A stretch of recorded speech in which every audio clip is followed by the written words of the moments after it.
Simenon's Maigret, a series of plays based on the novels of Georges Simenon.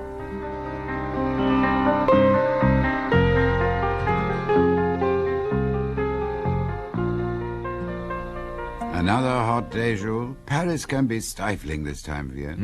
Empty too. The lucky ones have folded their tents and stolen away to the beaches. Are you getting away this year? Oh, I doubt it. I get a holiday every other year if I'm lucky. It's too busy. Not many sea breezes find their way to the Quai des Orfèvres. Georges, where were you born? Liège. Of course, I'd forgotten. Why? Well, you were born inland, like me. Now, I have a theory that for us and people like us, the seaside never seems quite real. It's an artificial, carefree world where nothing very serious can happen. You should know better than that. I should indeed. As a policeman, I do, but that's another matter. Actually, my last visit to the coast was purely professional. The setting couldn't have been more charming, but serious things had happened there, all right. There's nothing more serious than murder.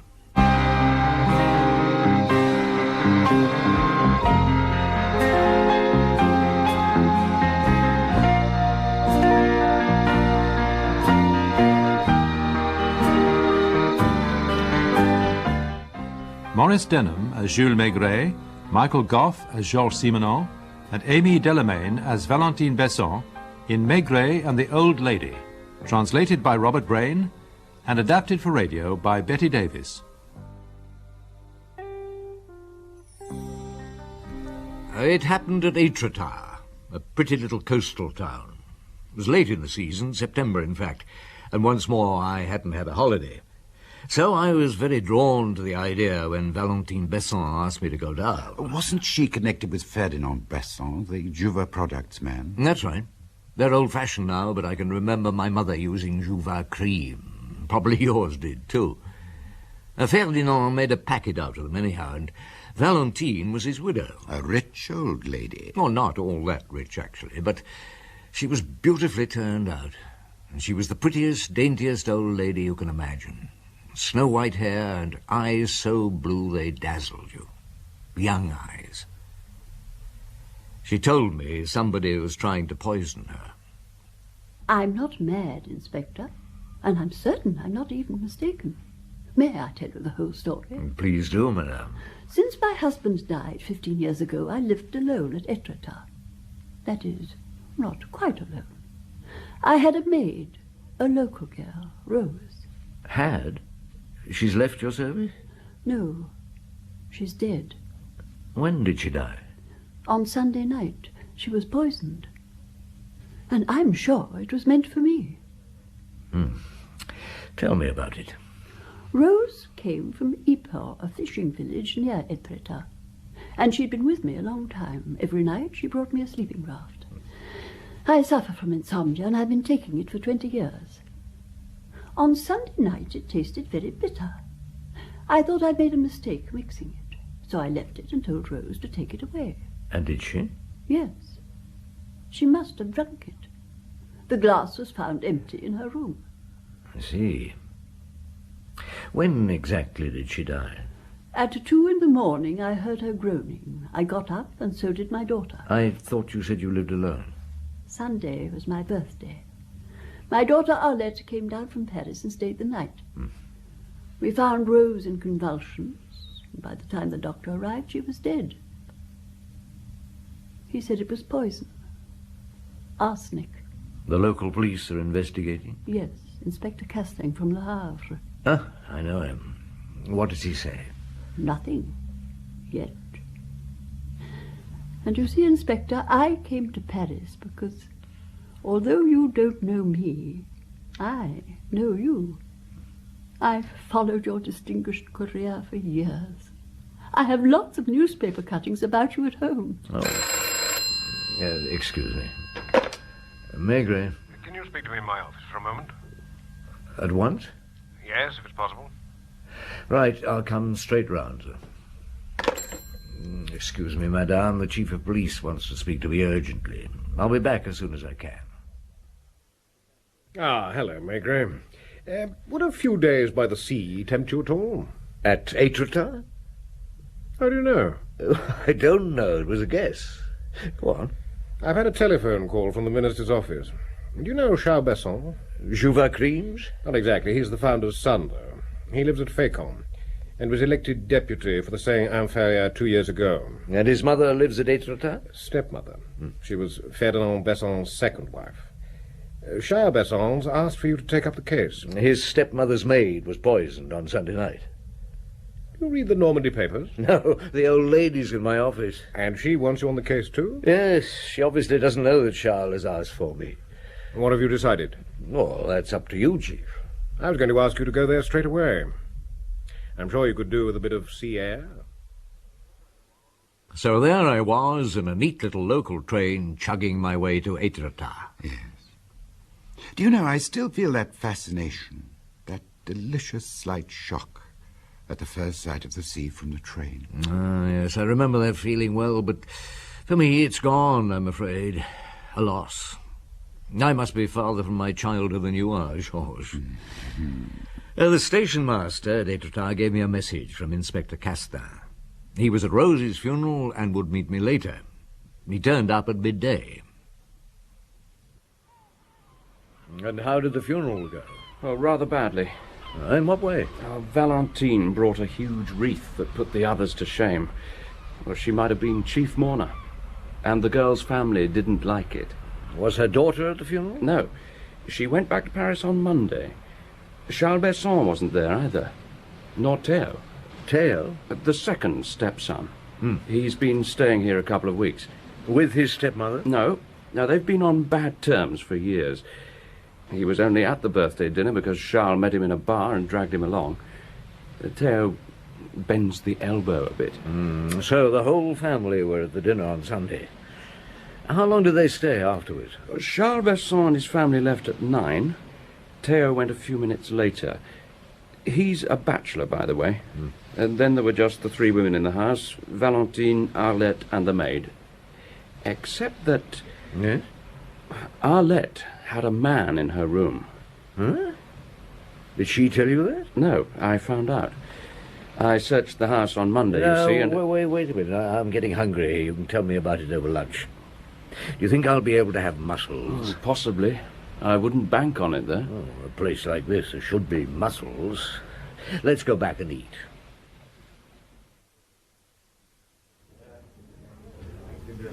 No mussels. I told you not to bank on it. Well, Arlette, what's she like? She's 38 and looks 25.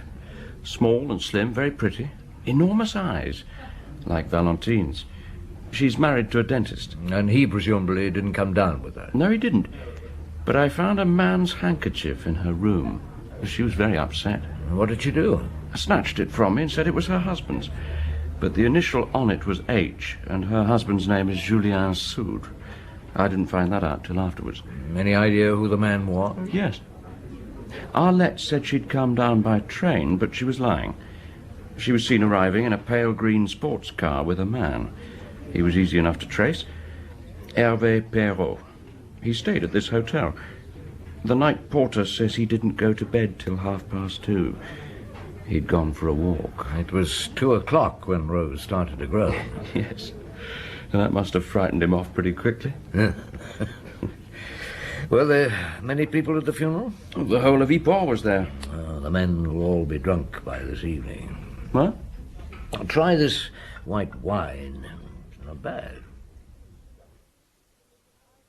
A little Calvados, Inspector? It's just over 30 years old. Oh, thank you. I shall have a drop as well to keep you company, provided you won't be shocked.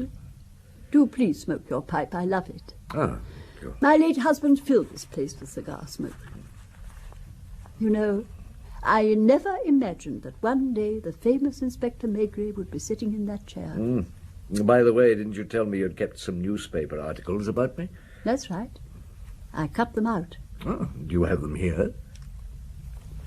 I think I could find them. They're probably in here.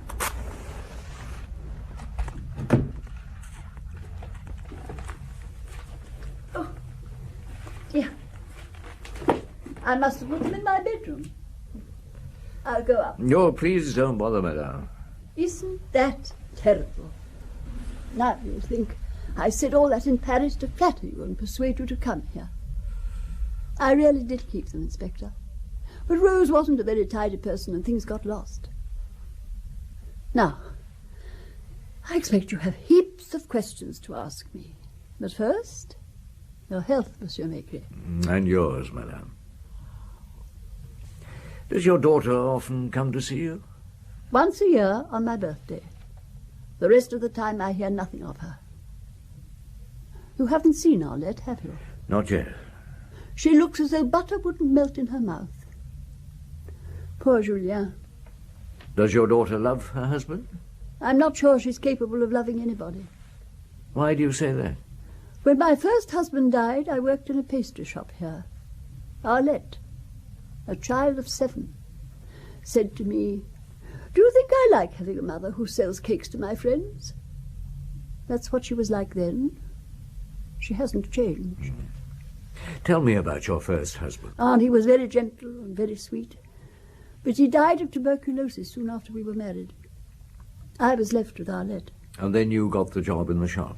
Yes. The Surrey sisters owned it. One's dead now. The other's still alive, but she's 92. She lives almost next door. One day Ferdinand Besson came into the shop. We were married a few months later. How old were you then? I was 33 and he was 55. Do you know his history? Oh, I know he owned Jouvin products. Yes. He was a small local chemist. Then he patented Jouvin cream and made a fortune overnight. His poor wife died soon after. And then he married me. I was part of his new lifestyle. What do you mean? He wasn't used to money, you see. He hardly knew what to do with it. He needed a pretty wife to dress up and show off. But Parisian women terrified him. He felt at home with me because I was only a shop girl. Do you understand? Yes, madame, I think I do. He covered me with jewels. He sent me to the big dress houses. He even built a yacht. Was he happy? Happy? Oh, Inspector, that I don't know. I think he was always afraid people were laughing at him. You see, he had his money too late. Now, what about Arlette? Did she enjoy it all? I can't answer that. At 20, she suddenly married this boy we didn't even know. I've never understood her. Did you get on well with your stepson? Charles has always treated me as if I were his mother. Theo, who didn't like me. Were you surprised to find him here at Étretat? Yes, I didn't even know he was staying here until Charles brought him to dinner. We hadn't spoken for years. Well, I was telling you about the money. It all went. Ferdinand overreached himself. We had to sell the yacht, and then the chateau, and then all my jewels. I was left with imitations. His last years were sad. He died alone in a hotel in Paris. He'd gone there in the hope of a business deal. And then you settled here? Yes. We'd had the house for years as a sort of pied-à-terre. I felt at home in Étretat, even though nearly everyone I knew in my youth had gone. Well, Mademoiselle Surrey is still here, you said? She's about the only one. Some more Calvados? Thank you. Tell me, madame, have you never suspected that your daughter had a lover? Good heavens, no. But it's very possible, I suppose. A man was in her room with her on Sunday night. What? He must have left hurriedly through the window when Rose started groaning. Oh, dear. What bad luck. So that was why she stayed the night. I thought it couldn't have been concern for me. She sat there in her charming little doll's house looking like a piece of porcelain. I remember I felt contented and rather sleepy. I had a job to stay awake. After all that Calvados, I'm not surprised. That's another seaside hazard. I feel as if I'm on holiday. Indolent, unfocused. It's a job to concentrate. How long did you stay with Valentine? Oh, an hour or two. And when I got back, the light was fading. It was aperitif time. I went into the casino bar. Actually, I spent quite a time there. The barman turned out to be an old acquaintance of mine, Johnny from the Rue Danou. Well, Eventually, I went back to my hotel for dinner. I had a surprise. Good evening, Inspector. I'm Arlette Soudre. Oh, good evening, madame. I would like to speak to you in private. Well, that's a little difficult as we're not at the Quai des Orfèvres. I don't quite see where, No, perhaps the easiest way would be for you to have something to eat with me. I could ask for a quiet table. Yes, that seems to be the best idea. So you've come back from Paris? Yes. I got back late this afternoon. Why? Surely you can guess. Was your mother expecting you? No, I couldn't let her know. She isn't on the telephone. I've just been up there. I only stayed long enough to leave my case. And quarrelled, as usual. What do you intend to do? I don't understand your question. Police inquiries stir up mud. I'm married and very fond of my husband. So, what do you intend to do? Your husband doesn't know about your extramarital activities?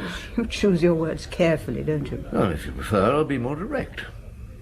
Your husband doesn't know you have a lover? No, that's why I came back. Why did you leave? I didn't know what my husband would do when he heard the news. I wanted to stop him coming down here. I see. And as soon as you got to Paris, you began to worry. Yes. I telephoned Charles, and he said you were taking over the case. And that reassured you? No. Will my husband find out? It's unlikely. Do you think I tried to poison my mother? Why do you ask me that? Because I was the only person in the house when it happened. And I don't love her. Have you disliked her for a long time? Ever since I found she'd never loved me. How do your stepbrothers feel about her? They don't like her much because she helped my stepfather to run through his fortune. How did you get on with your stepfather? I was packed off to finishing school in Switzerland straight after the wedding. Mother didn't want me around. I think she was jealous. Of what?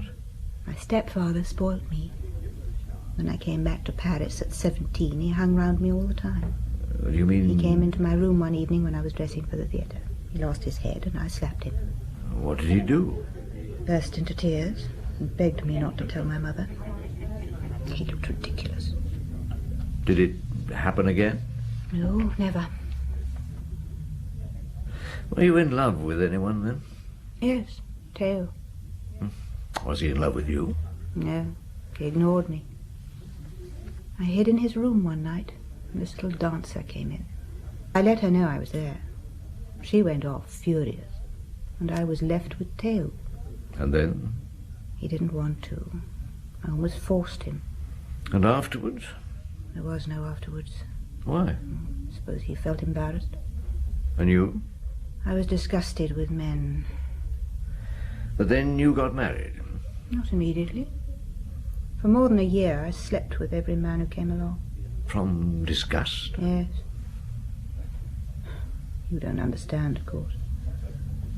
Then? I got sick of it.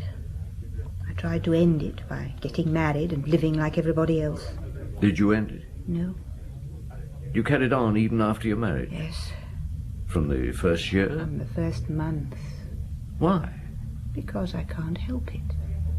Do you love your husband? Yes. Have you any other questions to ask me? When I've digested what you've told me, I will. Excuse me, Inspector.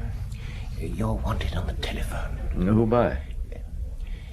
Monsieur Charles Besson. Excuse me. Will you wait for me? Yes. Yes? Chief Inspector Maigret? Speaking. I'm terribly sorry. I tear you away from Paris, and I'm not even there to welcome you. I assure you I did intend to be at the station, but I had to leave for Dieppe last night. My wife's mother has died. Oh, I'm sorry to hear that. She had no sons. I was the only man in the house, so I had to stay. I'm back at Fécamp now. I could drive straight over if you like. Well, that's not necessary unless you have anything new to tell me. No, I don't really know anything about Sunday night. You won't have found out already. Would it suit you then if I came round at 9 tomorrow morning? No, certainly. I'll see you then.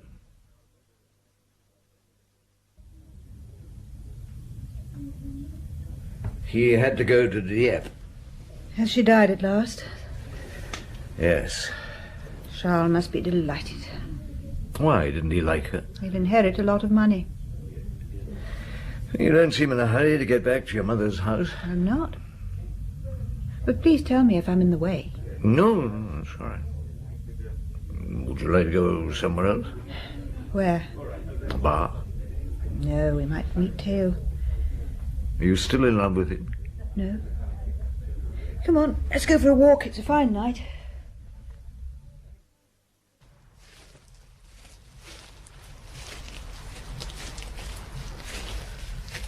Did anyone else in the family ever know that your stepfather had approached you?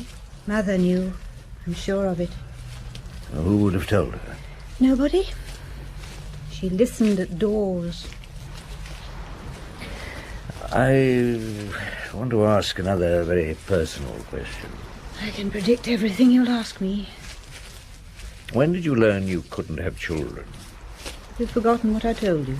No. I never took any precautions. I didn't allow the men to use any. Why? Out of fastidiousness, perhaps.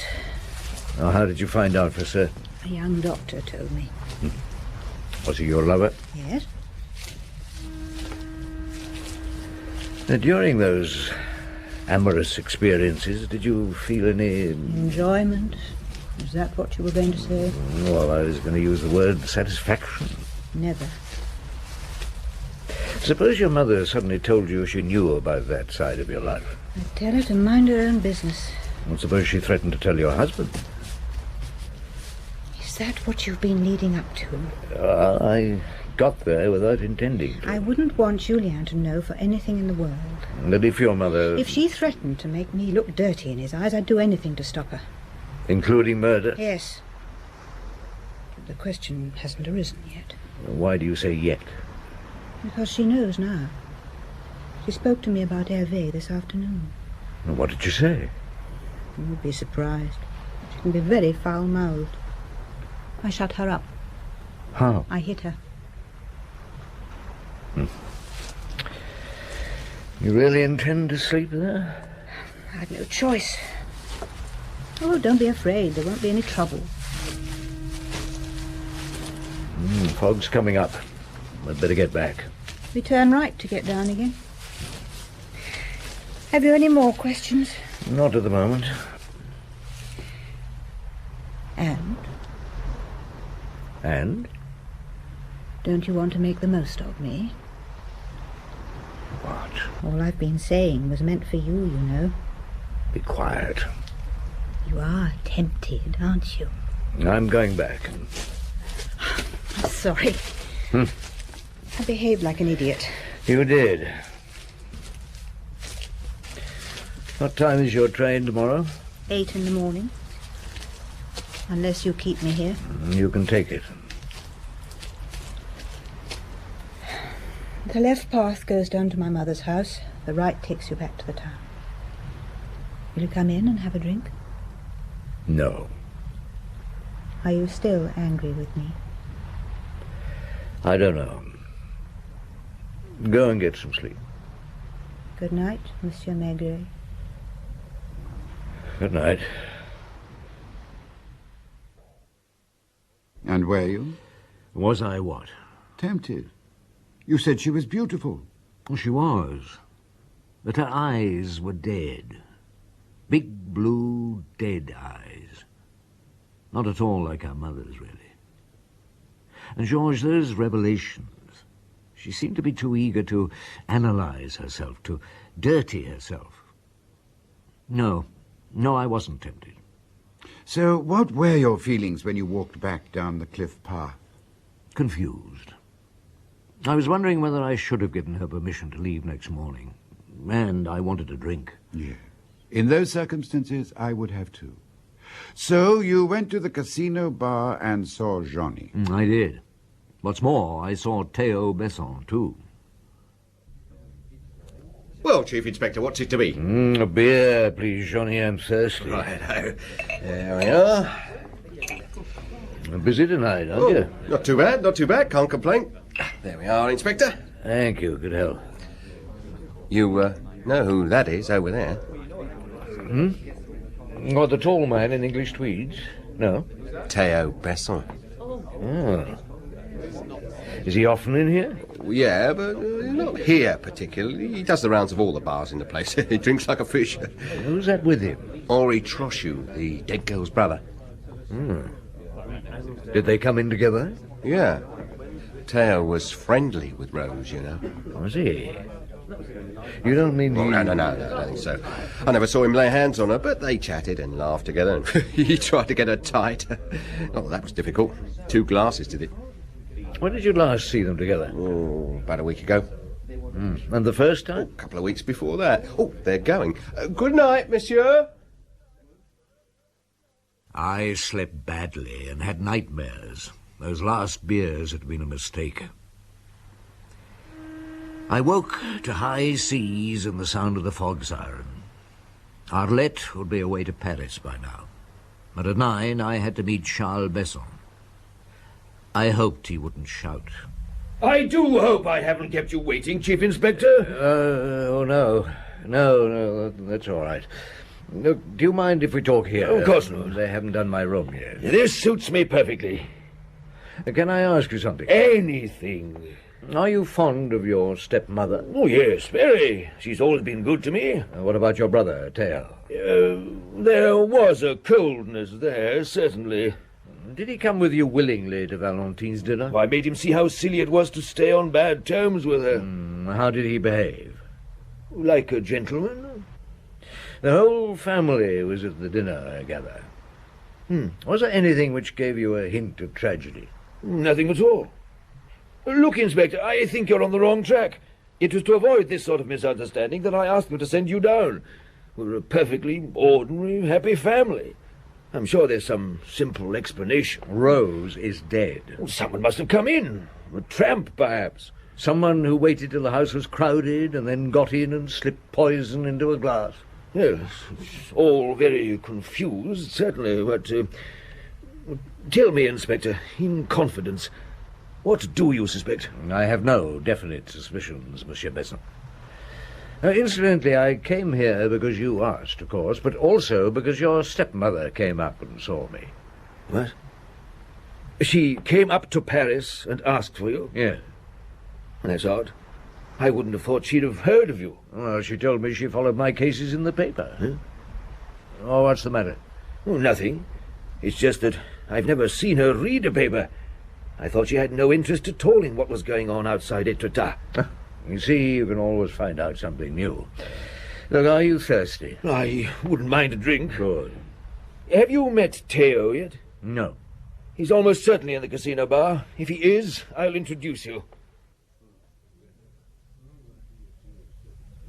Theo, I hoped we'd find you here. Do you know Chief Inspector Maigret? How do you do, Inspector? How do you do? Have you seen Valentine since Sunday? No. Are you staying here long? I don't know. He's a funny chap, Inspector. We never know what he's doing from one day to the next. Off to London, Brussels, Chamonix. That's you, isn't it, Theo? Monsieur Theo, when did you last have a meeting with Rose? With Rose? Do you want the exact date? If possible. I haven't got that kind of memory. Did you meet her often? Well, 2 or 3 times. When I first met her, I didn't know she was my mother's maid. Where was this? At the Vilcot Fair. Oh, you are a dark horse. I didn't know you ran after housemaids. We were both watching the sack race. We got bored with the fair. I offered her a lift home. Is that all? Is this an interrogation? No, but you're the first person I met who knew anything about the girl. What did you think of her? Little peasant girl who'd read too much and didn't understand what she was reading. Was there anything between you? Absolutely nothing. She thought marriage was a very dirty thing. It's her own expression. In fact, you were amusing yourself by making a character study. Did you know her brother before her death? Only by name. She didn't like her family. Well, then how did you meet Henri? He stopped me on the street. He thought, like you, that I'd seduced his sister. I convinced him that I hadn't, and he calmed down. Did he bear a grudge against you? No. Against Valentine. Why? That's his business. Did Rose show any sign of wanting to kill herself? No, never. Well, she was very scared of dying. She was a bit of a hypochondriac. Took a whole army of patent medicines. Was she fond of Valentine? No. The two women, living together, morning till night. How could they be fond of each other? Is that all? Yes, for the moment. Thank you, monsieur. Oh, Inspector, it's not true. Tell me it's not true. Why, what's so funny? You'd have to know Theo. He's a terrible, terrible snob. Theo and Rose. Good heavens. But tell me, where did they go? Well, they had a drink together occasionally. I hope he didn't meet her here, climbing in through the window like my daughter's lover. Why, he says not. No, that would have been too much. Inspector, as you're here, you must have a drink. A little Calvados? No, thank you, madame. I have to meet Inspector Castin, and your fresh air makes me sleepy enough as it is. Where are you going now? I'm going to pay a visit to Yport, to the girl's family. Shall I drive you? No, I want you to find Theo Besson. Well, that won't be difficult. I only have to go round the bars. And then? Well, nothing. Just watch him. Don't let him out of your sight. Right. Now, where can I get a taxi? I suppose you're the boss of the one who came before. I'm Chief Inspector Maigret. What do you want this time? You've collected your daughter's things? Yes, it was my right. Of course. I just want to see them. You shouldn't be bothering us. My daughter's dead, and it's those others you should be questioning, the ones you're so careful to leave in peace. That's right, Mother. Madame, your daughter is dead, poisoned. There may be something among her possessions that'll help us to find out who did it. Do you want her murderer caught? Well, Jean, we'd better show him the ring. Yeah, I've got it here in my pocket. Thank you.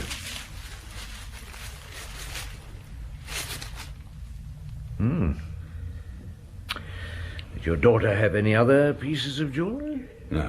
Found it at the bottom of a shoe in a little ball of newspaper. It worried me. I took it to a jeweller in Fécamp. And he said... Yes? He said it was an emerald. Henri, was that the reason you were with Theo? Yes, I went to ask him if he'd given Rose the ring. He swore he hadn't. Can you let me have it for a day or two? Well, it's not ours.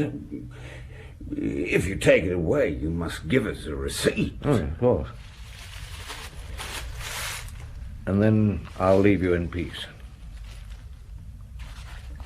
Can you give me a lift to Étretat? There are some things I've got to do. Yes. You can drop me at the casino bar. Good evening, Castin. Hello. How did you get on with the Trochu family? Some surprises. I've just dropped the son at the casino bar. On duty outside Theo's hotel, I see. Yes. He hasn't spoken to a soul all evening. He went up to his room a few minutes ago. That's his light on up there. Well, perhaps he's going to bed. Shall I keep on watching? Yes. What are you going to do? I'm going to say good night to Valentine.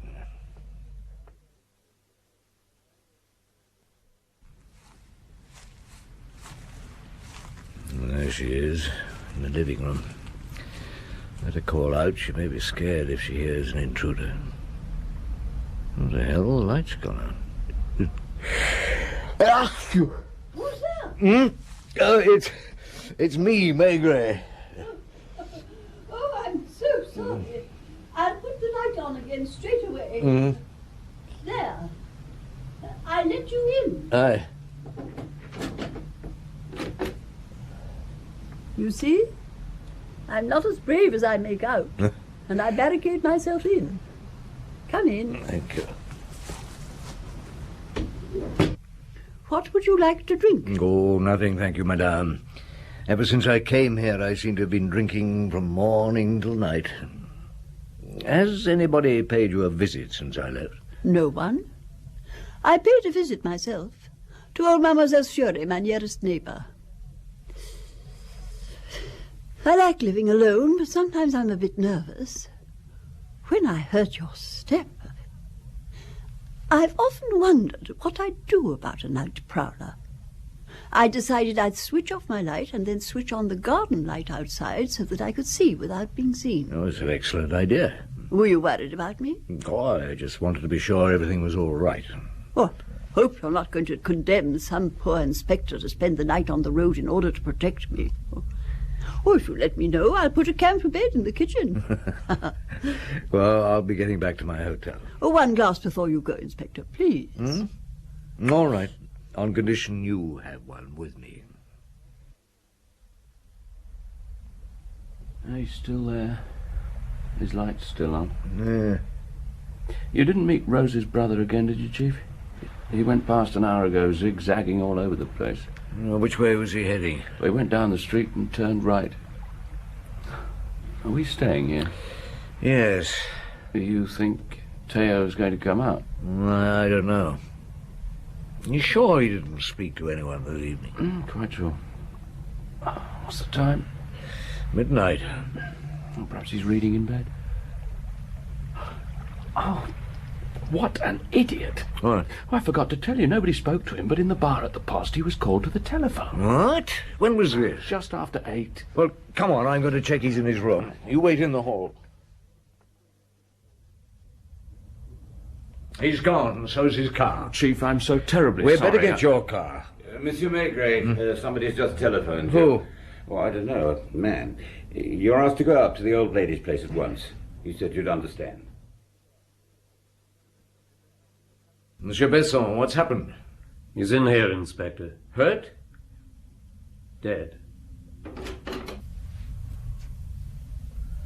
Henri Trochu. Oh, devil. What happened, Doctor? He's been shot. The bullet lodged in the aorta. It's horrible, Inspector.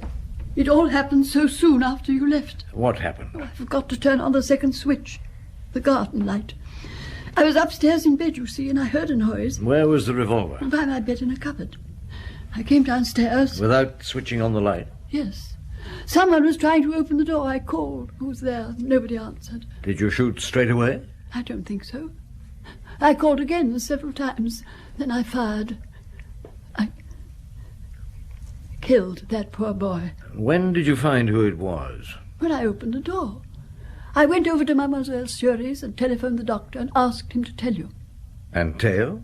I found him here when I came back with the doctor. She won't go to bed and let me give her an injection. She'll collapse if she isn't careful. Won't you persuade her? I don't think that it's necessary. Oh, well, in that case... I've left a couple of tablets in your room, madame, in case you change your mind. I shall be at your service if you need me, Inspector. Thank you. Madame, and you, Monsieur Besson, we'd better go into the sitting room. Castin, have you got your notebook? Yes, Chief. Sit at the table, take notes. Inspector, a little Calvados. No. Sit down. Monsieur Besson, where were you when he was killed? By the gate. Are you feeling proud of yourself? You knew she had a revolver? Yes. Will you please inform me I'm if asking the questions. And if I refuse to answer? I may decide to hit you, the thing I've been wanting to do for the last half hour. How long have you known? Known what? That your stepmother's jewellery was never sold. That they're the originals and not, as she said, the imitations. I always suspected it. What was their value? Several million francs. Why didn't you tell your brother your suspicion? Because I was not certain. Are you sure it wasn't because you hoped to come to some arrangement with Valentin? I refuse to answer. You came to Étretat to find out. You made Rose's acquaintance to find out. Rose was ferreting about before she met me. How did she know about the jewels? She got a gimlet. She bored a little hole in the wall separating her room from my stepmother's. She saw Valentine put the jewels away. She took the ring while Valentine was having a bath. Madame Besson? It's all lies. We can take the jewellery and find out. Well, it was my right. My husband agreed with me. When did you find the ring was missing? I won't answer. It was probably last week. You knew the thief must be Rose, So you decided to kill her before she had time to betray you. You knew she was a hypochondriac with a passion for patent medicines. She'd probably finished off your sleeping draught before, so it was easy. Well, how could anyone suspect you when you seemed to be the intended victim? You weren't even alarmed until you heard that Charles Besson had asked the minister to send me. You're very modest, Monsieur Maigret. So you came to see me yourself. You've no proof? I told you about Theo and Rose quite deliberately. I knew you'd react. Tried to see Theo before I questioned him. Perhaps shut him up for good. So you went to Mademoiselle Seret and telephoned all the bars till you found Theo. You asked him to come up here at midnight. But you had no intention of talking to him. You were going to kill for a second time. Isn't that what happened, Monsieur Besson? I cannot reply to that question. A gentleman does a gentleman encourage a servant to commit a theft? Does a gentleman send someone else to be murdered in his place? You thought about it and began to suspect a trap. Then poor Henri, half-drunk, staggered into the bar, so you sent him on ahead. Into Valentine's trap. What trap? No, you'd played the prelude to me earlier in the evening. The trick about the switch, which gave you an excuse for having fired in a panic before you turned on the outside light. Only you killed the wrong man. Well, are you going to handcuff me? No. You'd love that. It'll make you look like a victim. Castin, take her away. After all, it was a woman's crime. Poison. More. It was the crime of an old woman living alone. It had been nursed for a long time, thought of lovingly for hours and hours. Yes. Well, they took her away. Next day I left for Paris. There was no fog and the wind had dropped. It was a beautiful day. The sea was calm and there were just a few clouds in a sky that was brilliantly blue. The same blue as Valentine's eyes.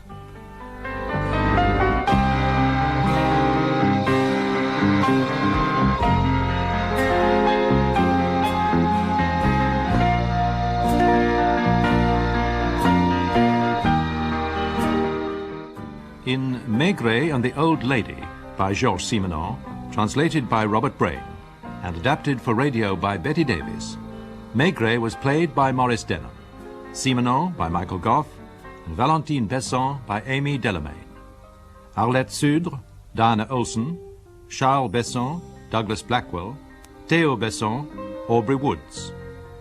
Inspector Castin, Michael Harbour, Trochu, Bruce Beebe, Madame Trochu, Shirley Dixon, Henri Trochu, Peter Craze, Police Chief William Edel, Johnny, Walter Hall. Other parts were played by William Edel, Walter Hall, Bruce Beebe, and Peter Craze. And the play was produced and directed by Betty Davis.